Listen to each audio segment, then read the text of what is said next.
todos, como vocês sabem, eu me chamo Rafaela Durst. Hoje o nosso vídeo vai ser um pouco diferente a gravação. Estaremos falando aqui na videoaula 6 sobre a economia açucareira. Eu não vou aparecer hoje, como eu falei, cada aula vai ser de um jeito.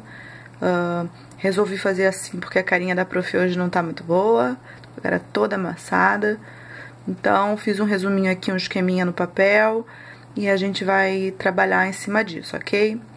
Seguinte, alunos, a economia açucareira, ela foi uma economia que sobrepôs o sistema econômico baseado no comércio, na exploração do pau-brasil.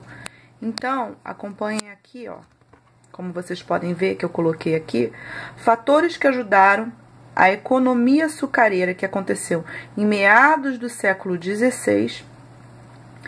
Eu coloquei que o comércio do pau-brasil, ele começa a entrar em decadência, ou seja, até esse presente momento aqui, o pau-brasil ele já foi praticamente todo retirado.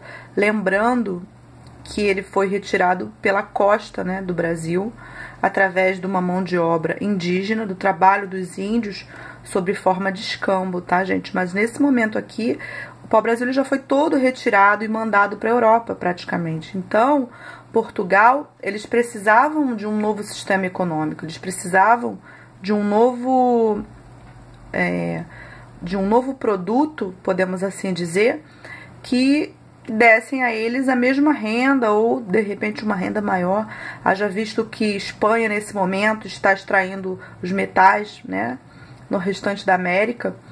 Então, precisa existir um novo processo econômico. Eu costumo dizer que os processos, eles se sobrepõem, tá, gente? Então, ok, comércio do pau-brasil em decadência. Necessidade de implantação de um sistema rentável, um sistema econômico. Então, esses foram os fatores que ajudaram. A terra do Brasil, a terra de Massapê, aquela terra vermelha, era propícia, então, para o cultivo de qual produto? Naquele momento, eles acharam interessante começar a plantar um produto necessário à Europa e que daria um lucro enorme, e a terra favorecia. Que produto seria esse? O açúcar, né? A cana-de-açúcar. Aqui eu coloquei junto acontecia. O que acontecia junto, né? Nesse mesmo momento, no momento em que Portugal começa a plantar o açúcar no Brasil, na sua colônia, acontece um fator importante. O quê? A morte do rei de Portugal, Dom Sebastião. E aí, gente, a questão açucareira vai ficar um pouco de lado, porque Filipe II, como eu coloquei aqui, o rei da Espanha, anexa seus territórios a Portugal. Por que Filipe II? Por que a Espanha? Lembrem-se que nesse período, meados do século XVI, a Espanha ela tem o domínio, a hegemonia mundial, por fazer aquilo que a gente chama de exploração dos metais. Ela tem o ouro, né? Então, Filipe II, malandramente, quando o rei Dom Sebastião morre e não deixa herdeiros homens para que continuasse a sua dinastia, Filipe II ele anexa seus territórios a Portugal. Mas, de certa forma, também, ele deixa um pouco de lado a colônia, né? A colônia fica um pouco esquecida. As relações comerciais que aconteciam entre Brasil e Portugal, elas ficam um pouco esquecidas porque Filipe II está mais interessado em retirar o ouro, prata, bronze, cobre da América pré-colombiana, né, gente? E aí, eu botei aqui, ó, consequências. Os interesses na colônia, Brasil, ficam de lado. Estrangeiros entram no território. Que estrangeiros seriam esses? Franceses e holandeses. Franceses e holandeses, eles entram com um interesse comercial também, né, de um cultivo de um produto que já iria sobrepor a exploração do pau-brasil, e aí eles querem pegar um pouco, como eu digo, essa bocada, eles querem se instalar, cultivar e faturar uma em cima do Brasil, né? E aí eu coloquei aqui, ó, consequências. Maurício de Nassau, que era, aqui, ó, o chefe das companhias das Índias Ocidentais, né? Então eles já tinham a Companhia das Índias, eram aquelas companhias, gente, que cultivavam as especiarias, lembram? Aliás, desculpa. Então, Ele já tinha uma certa experiência no cultivo, né, dessas especiarias, e sendo assim, sabia cultivar um pouco a cana-de-açúcar. Então, Maurício de Nassau, que era o chefe das Companhias das Índias, resolve, era um humanista também, como eu coloquei ali em cima, aqui, ó. Ele era um humanista. Quem eram os humanistas? Lembra? Os humanistas, eles eram uma subdivisão dos renascentistas, que eram aqueles que começaram a contestar um sistema, eram pensadores, eram cientistas, né? Exemplo, Leonardo da Vinci, exemplo, Luís de Camões, né? Eram pensadores. Então, tinham o domínio da ciência já em desenvolvimento, vamos dizer assim. Aí ele vem com alguns navios, na verdade muitos navios, né, e se instalam na região, aqui, ó, na capitania hereditária de Pernambuco, que também vai ser chamada de Nova Holanda, porque vai sofrer uma reforma urbana, né?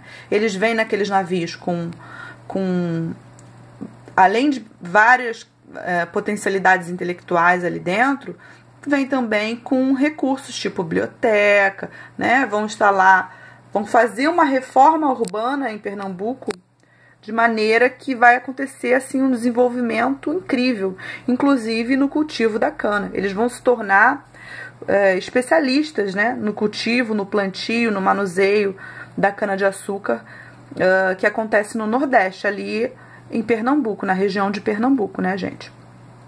Além disso, além deles se tornarem especialistas, é nesse período aqui, tá? Que a mão de obra deixa de ser indígena e passa a ser sobreposta pela africana. Então é nesse período que os negros começam a vir para o Brasil para trabalhar nos engenhos de cana-de-açúcar, onde eles vão ficar nas senzalas, né, em regime de escravidão. Tá? Isso é importante porque sempre cai no Enem, né? Qual era a mão de obra que existia no cultivo da cana-de-açúcar? A negra africana, né? Onde acontecia? Nos engenhos. E ali no engenho houve uma divisão também de trabalho, né? Dessa mão de obra. Algumas negras ficavam dentro de casa, enfim, existe uma divisão, mas que vocês encontram isso, tem em domínio público, então vocês encontram em qualquer livro como é que acontecia a divisão do trabalho nos engenhos, tá, gente? O importante aqui pra mim no momento é isso, porque, como eu digo, são as diquinhas, né? Pra que façam vocês lembrarem, né? São aqueles pontinhos chaves, aquelas palavras chaves, para que vocês possam lembrar num resumo maior depois, tá? Então, Maurício de Nassau, ele se instala, ele desenvolve em Nova Holanda, em Pernambuco, uma reforma urbana, cultiva cana-de-açúcar, plana a cana-de-açúcar e vai ter excelência nesse plantio, nesse cultivo, no desenvolvimento. Ele vai ficar craque especialista, tá? Só que aí acontece a restauração portuguesa, né? Que foi a retomada do trono português, né? Espanha vai deixar, na figura de Filipe II, de ser a detentora do trono português, e Portugal volta a ter, então, um representante seu, que foi o Duque Dom João, né, que era um burguês. Ele foi favorecido por movimentos burgueses, ajudados um pouco até pela Inglaterra, aclamado popularmente. Ele foi escolhido pelo povo a ser o novo imperador, o novo rei, né, era o Duque Dom João IV, tá? E quando retoma, então, né, a posição na monarquia, o trono português, fecha alguns acordos comerciais com a Inglaterra, porque foram eles que ajudaram a conquista do trono, né? E aí eles precisam expulsar do Brasil, da colônia, esses holandeses que aqui estão, né? E aí eu coloquei pagamento de indenização à Holanda, para que eles saiam do território português, né? Para que saiam da colônia portuguesa, para que saiam do Brasil. E aí pagam, ajudados pela Inglaterra, essa indenização, os holandeses saem, né? E aí vão instaurar uma economia. A Holanda vai plantar nas Antilhas, na América Central, né? O que faz com que a economia açucareira, eu botei uma setinha para baixo para mostrar que a economia açucareira vai começar a entrar, então, num declínio. Porque quando a Holanda, financiada com aquela indenização que Portugal, ajudado pela Inglaterra, vai pagar à Holanda, Quando ela recebe essa indenização e vai cultivar nas Antilhas, ela que já tem toda a técnica, continua, aliás, a desenvolver esse cultivo, esse plantio de açúcar com excelência. Com a diferença é que vai vender a preços muito mais baratos para fazer livre concorrência com Portugal, né? Vai vender, vai repassar à Europa preços do açúcar muito baixos, né? Um outro ponto também que favorece a queda da economia açucareira na Europa é que na mesma começa a ser cultivado, eu coloquei plantar e cultivar açúcar na Europa, o açúcar de beterraba, né? Que era um açúcar que era mais barato e não precisaria de um transporte, né? Porque não viria da América. O transporte era bem mais barato, então ficaria bem mais viável aquele comércio, né? E aí o açúcar fica em baixa. Então, a economia açucareira na colônia portuguesa começa a entrar em crise e a partir daí vai começar um novo ciclo, uma nova economia. Eu falo sempre que as economias, os produtos, né? Lembrando que estamos em pleno processo mercantil, onde a economia vai ser baseada em cima de um único produto, né? E a gente vive então um ciclo de sobreposições, né? Era o pau-brasil, aí vai ser o açúcar, que vai ser substituído pelo ouro. Num outro dado momento, vai ser substituído por um outro produto que a gente vai ver mais pra frente, né? Então é isso, gente. As diquinhas que podem fazer vocês são essas. Foi um videozinho um pouco maior do que os outros, porque eram alguns assuntos a mais, né? Espero que tenha ajudado. Beijinho, até a próxima, que a gente vai entrar em economia do ouro, né?